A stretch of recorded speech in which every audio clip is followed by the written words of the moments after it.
So this weekend we have the North American QSO party going on right now, and I'll show you what's going on the radio in just a moment. But we have it's a contest, and I don't want people to be turned off by the fact that it's a contest. I think it's really a good learning tool for people looking to increase their CW speed or even start jumping into getting more acclimated with working with stations on the radio. Caveat here, you don't have to transmit, you don't have to do anything, just use this as a listening tool. I'd like to kind of look at a couple of stations calling CQ and see if we can use this as a tool to increase our speed. I think I have somebody on the radio right now doing about 24 words a minute. So if you are already proficient at 18 words a minute, 20 words a minute, this might be a good way for you to increase your speed by a couple of words a minute by listening to stations that are a little bit faster.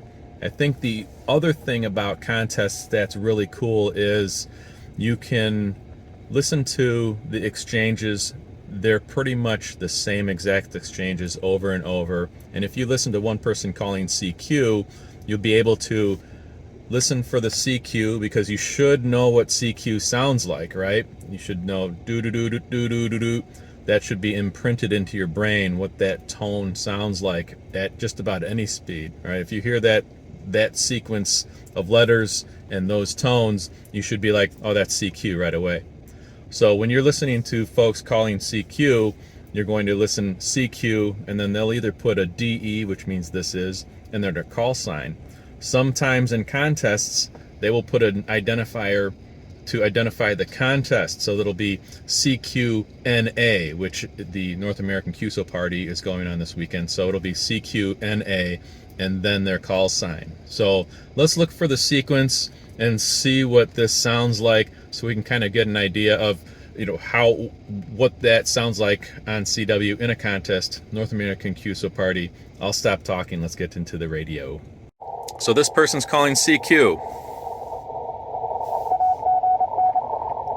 All right, somebody's coming back to him, so we'll just wait.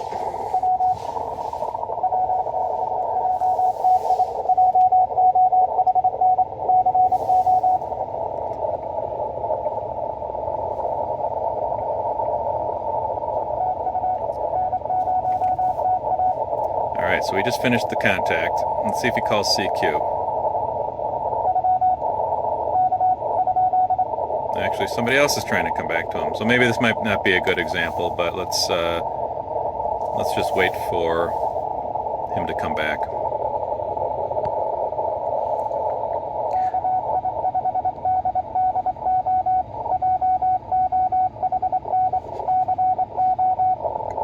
So he just did his part of the contact, and we can't hear the other station.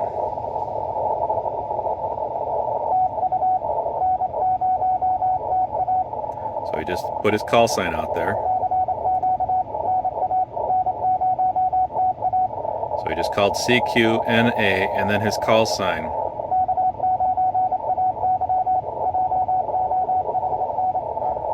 So somebody tried calling him, he sent their call sign, his name, and his state. And then he just said TU.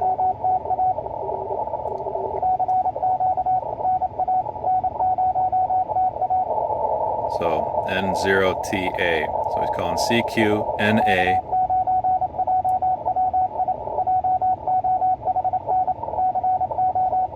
And he just made an exchange with somebody else. He'll say TU right there. And then his call sign. There's the CQ. And N0TA.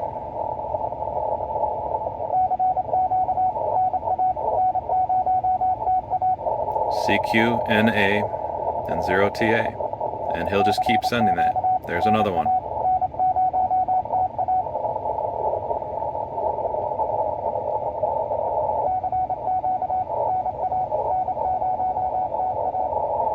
So the whole purpose of this is let's find those stations that are calling CQ.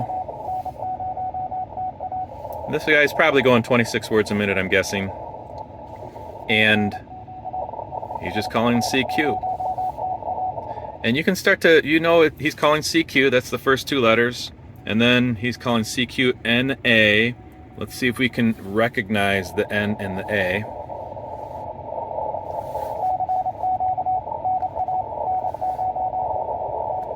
So CQNA. And then start picking out the call sign one letter at a time. See if you can figure it out. All right, he just made a contact with somebody, sent his stuff, then he'll say TU. There you go. Then he sent his call sign again. There's the CQNA.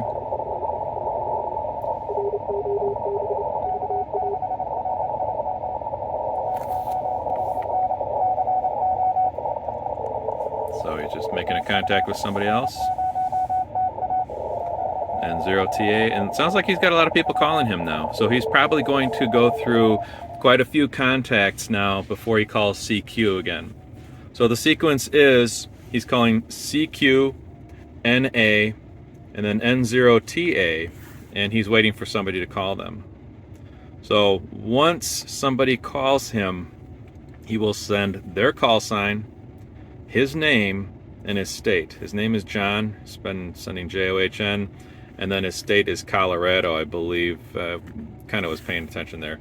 So he'll send CO, and then the other person will then come back and say, okay, my name is Tom. I'm from Illinois. And then N0TA will send TU, means thank you. And then he'll just send his call sign, N0TA, to see if there's anybody else waiting to contact that person. So let's see if we can see what that's like. There's TU. So he's calling CQ again. TA.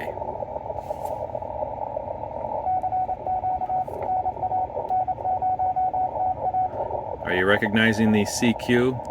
I'm calling CQ. There it is. So CQNA. Oh, there's somebody coming back to him.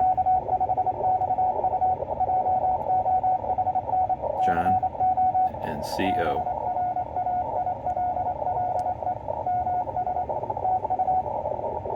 And then he just says TU.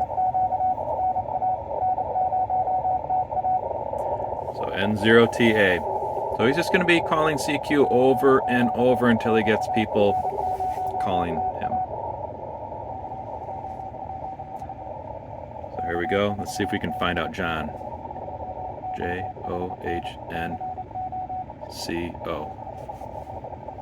And the other guy is Bill, and I didn't hear the other part.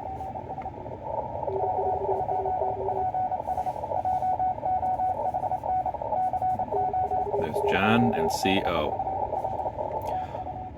So let's, I'm going to look for another station and see if we can find another station that we can listen to see if we can pull out them calling CQ, NA, and what their call sign might be. How about this person? Very strong signal.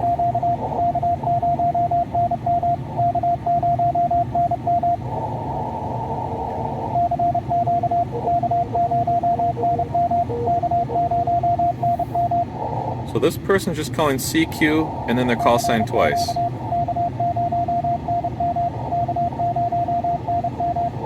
CQ, their call sign, their call sign.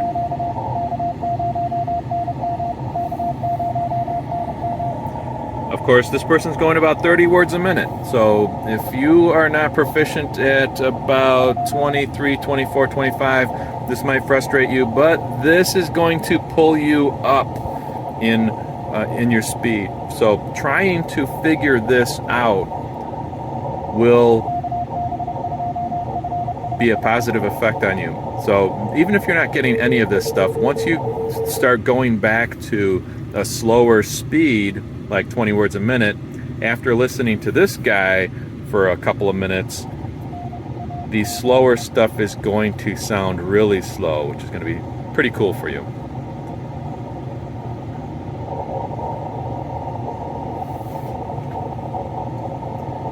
And I don't know if this person's done. They're there.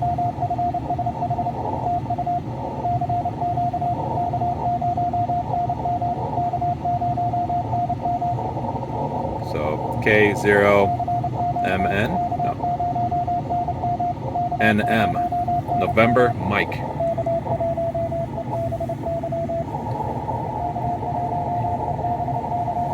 Okay, it's 0EBY.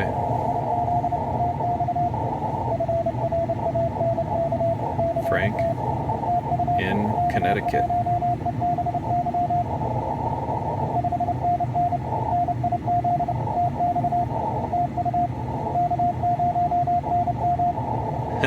So he wound up sending his exchange twice, and that must have been a goof up with his automation, and that's fine. It happens.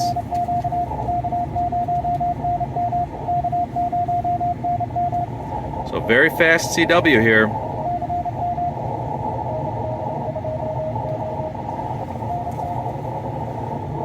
So let's try to find another station, try to get a little bit more down to earth and into reality, a little bit slower. I'm going to try to see what we can do here. Okay, I found somebody that's a little bit slower, which is great.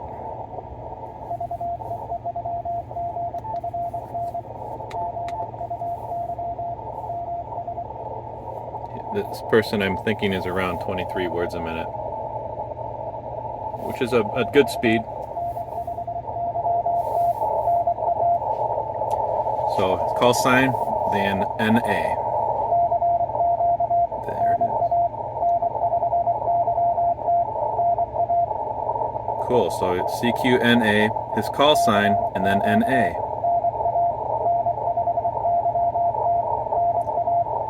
So, was it N5Y? Let's see. YT. N5YT. Let's give this person a call.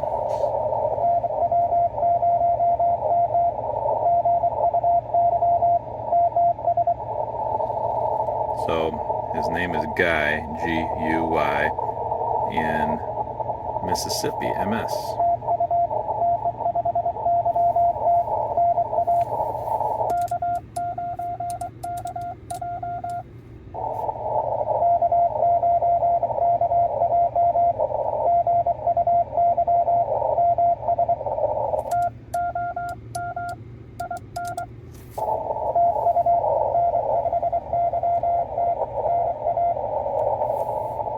So that was an exchange. I'm not sure if you noticed, but you can even back this video up a little bit.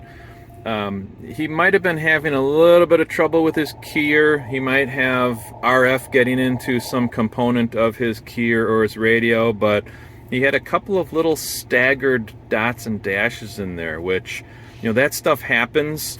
And, you know, for the folks that want to do CW decoders, that screws them up every time. There's nothing better than naturally decoding CW, and that's why you're probably learning CW, because you know some of this stuff and know that decoders just don't work that great. I kind of wish they did and wish they would, but the technology hasn't gotten here yet, and I just don't know if a lot of people are putting a ton of effort into it. But let's listen to this person a couple more moments.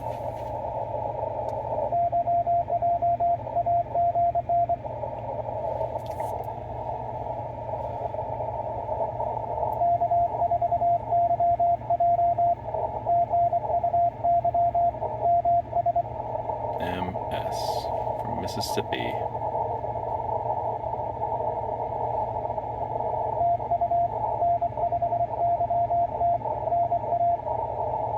And 5YT NA.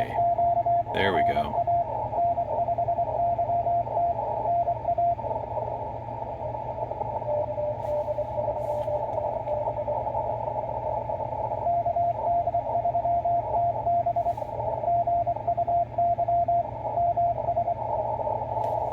So like I said, he might be having a little bit of trouble with his keyer, or something's a little bit weird, because a couple of those dashes kind of turned into like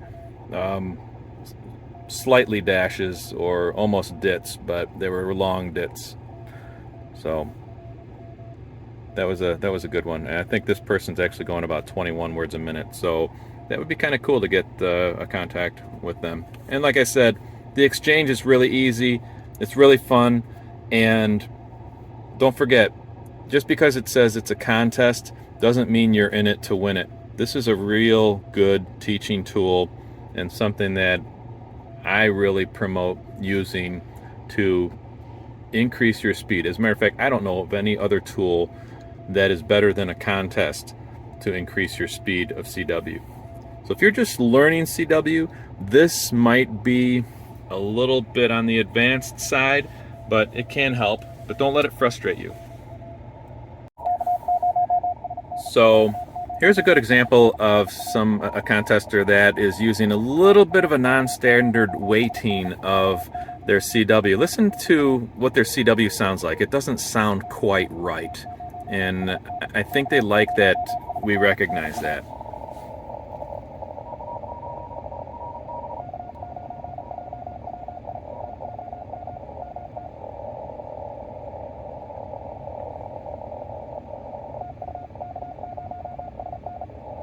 Yeah, something just doesn't seem quite right like that. But as you get more familiar with learning CW and copying CW, you will have to adjust and compensate for some of the oddities that people have. You'll see on some of the DX contests, a lot of people do weird things with their weighting. And the reason why is because they want to be distinctive. Like when you call them, you're like, oh yeah, that's that person that has that odd CW weight with very short dits and maybe long DAs, or even very short dits and kind of short DAs. So you'll hear a lot of that. This person's going a little bit fast though. I'm gonna guess 28 words a minute, maybe 30.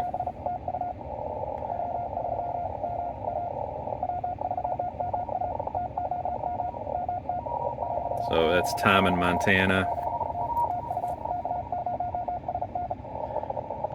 W0SN, I think is.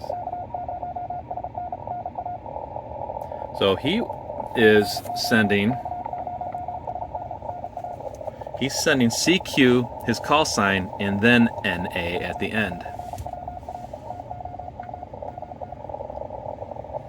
And maybe you can hear that MT at the end. It's a dash dash and a dash.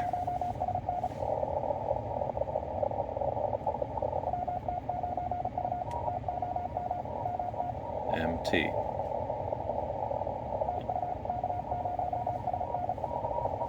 K0SN.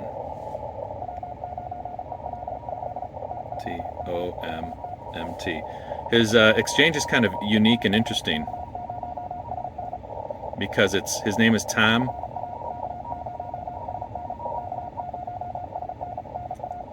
So he's putting his call sign out there twice and then putting NA. So his name is Tom. His name is Tom, and he's from Montana. That's all dashes. TOM. The T is a dash, the O is 3 dashes, and then the M is 2 dashes. And then you have Montana, which is dash dash and then dash. So it's kind of an interesting, unique exchange. Kind of cool.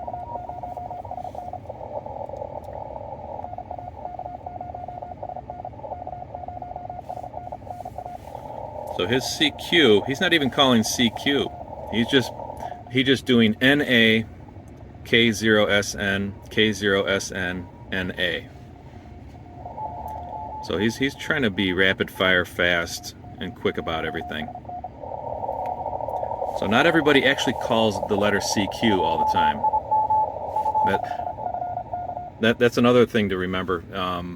You'll have to think about whether a person is in the middle of an exchange, whether they're calling CQ or whether they're not calling CQ. Sometimes they won't call CQ, they just put NA, K0SN, NA. There we go.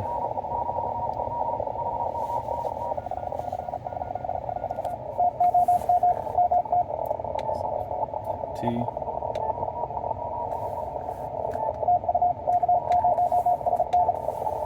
Let's crank this up to about 27 words a minute and see if we can contact this person.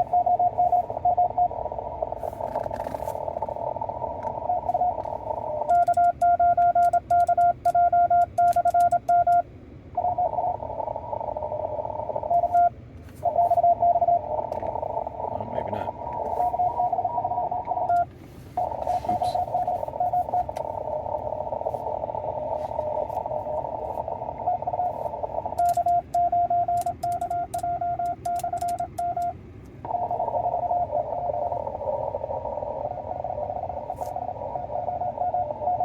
guess not.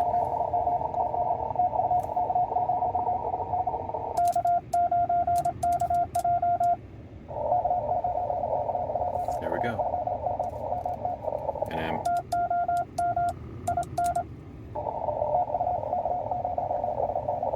so there's a full exchange right there. So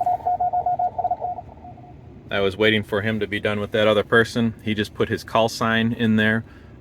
He doesn't. Some people don't say QRZ or QRZ at the end. A lot of people do say QRZ, like, okay, I'm ready for the next person to call me. In order to save time and effort and energy, they'll just put their call sign in there and wait for somebody to call them. Like I was waiting to call them, right? I tried 3 different times before I was able to get that person. So I was just waiting for them to be done with that previous exchange, and I dropped my call sign in there pretty quickly. So threw my call sign in there. He came back with TOMMT because he's in Montana, and then I put TOMIN, and then he said TU, and then his call sign K0SN, I think it was, right? So that's what an exchange looks like. And I know I'm mobile today, but I would expect that you would be at your desk with your CW key and your radio practicing. As you get more and more proficient, you can do things like be mobile and kind of not in the most comfortable of situations. So I think if you're learning CW, you want to be in a comfortable place, no distractions, everything is perfect, because you want the best learning environment you can have. So, like I said, CW contests are a great tool for learning, increasing speed especially. Of course, some of these people are really smoking along here at very high speeds. There aren't a lot of people that are doing anything under 20 words a minute. So if you are just learning, don't let this frustrate you. You want to jump into a contest, listen to some of the exchanges and see if you can pull out a letter here or there. That's okay.